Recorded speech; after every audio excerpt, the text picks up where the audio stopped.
perkenalkan nama saya Muhammad Ecan. Pada kesempatan kali ini saya akan mewawancari teman kita, Samira, atau yang dikenal juga dengan Seni. Halo Seni. Halo Sehan, halo teman-teman.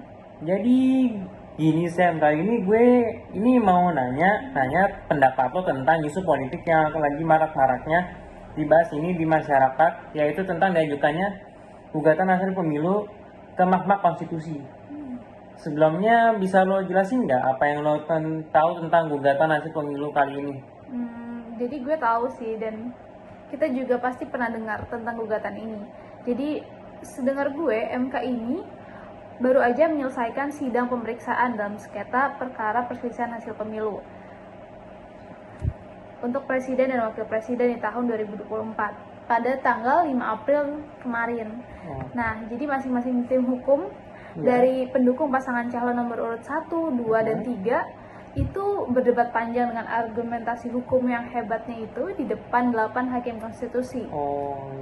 Namun harapannya tetap ya, apapun putusan MK nantinya dapat mendamaikan semua pihak yang berselisih dalam konteks Pilpres di tahun ini. Wah, menarik nih. Jadi menurut lo apa hal yang paling penting untuk dapat menjadi pertimbangan hakim MK saat memutuskan perkara perselisihan hasil pemilu ini saat ini?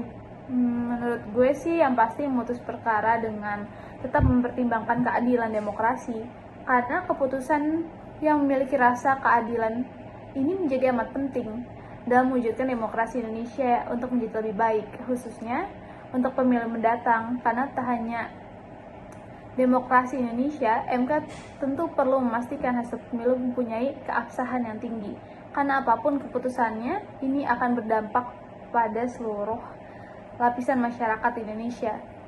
Setuju banget nih, karena pada intinya kita semua ingin hasil yang terbaik untuk buat Indonesia. Jadi kira-kira menurut lo bakal kayak gimana nih hasil keputusan MK kali ini? Menurut gue sih ada beberapa kemungkinan skenario ya. Mungkin yang pertama ini MK bisa aja mempertahankan hasil pemilu kalau bukti kecurangannya tidak cukup substansif karena dan tidak mempengaruhi hasil secara signifikan. Hasil perolehan suara baik dari paslon 1, 2, dan 3. Jadi putusan MK mungkin akan mempertahankan hasil pemilu seperti yang diumumkan oleh KPU, yang mana memenangkan paslon nomor urut 2 Prabowo Gibran. Mungkin skenario keduanya, MK bisa aja membatalkan hasil pemilu apabila didasarkan pada bukti yang kuat mengenai pelanggaran yang terjadi di pemilu 2024 ini. Karena putusan ini akan mengirim sinyal kuat tentang adanya tidak toleran terhadap pelanggaran dalam pemilu, dan juga menegaskan prinsip keadilan substantif dan prosedural dalam pemilu. Jadi ini tentunya sangat diperlukan jika benar terjadi pelanggaran. Dan yang terakhir, mungkin MK dapat memerintahkan investigasi lebih lanjut jika terdapat indikasi kuat, tetapi belum cukup adanya bukti konkret. Jadi keputusan ini dapat didasarkan pada prinsip prudensial hukum yang mengakui pentingnya penyelidikan menyeluruh sebelum membuat keputusan yang mengubah konstelasi politik. Jadi bisa aja di MK memutuskan untuk harus adanya penyelenggaraan pemilu ulang di beberapa wilayah di Indonesia. Jadi menurut gue sih mungkin 3 kemungkinan itu yang terjadi ya.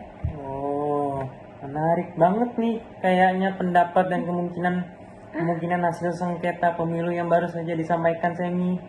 Oke, terakhir harapan lo penegakan hukum di Indonesia sendiri itu apa? Harapan gue buat penegakan hukum di Indonesia sendiri ya. Menurut gue sih saat ini bangsa Indonesia butuh kepastian ya tentunya. Selain itu kita juga butuh keterbukaan dan juga ketetapan dari hakim MK sendiri, karena ini akan menjadi arah dan petunjuk untuk Indonesia ke depannya, dan khususnya dalam menyongsong Indonesia emas di tahun 2045 mendatang.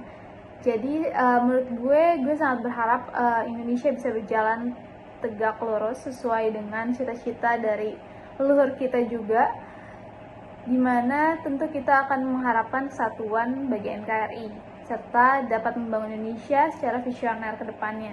Karena siapapun yang akan menjadi pemimpin kita pasti akan menentukan arah dari perkembangan Indonesia itu sendiri. Jadi tentu kita tetap harus optimis ya, karena dari sisi mahasiswa, kampus, civil society maupun para intelektual ini terlihat sangat solid untuk mendorong adanya pembenahan demokrasi dalam sistem politik kita.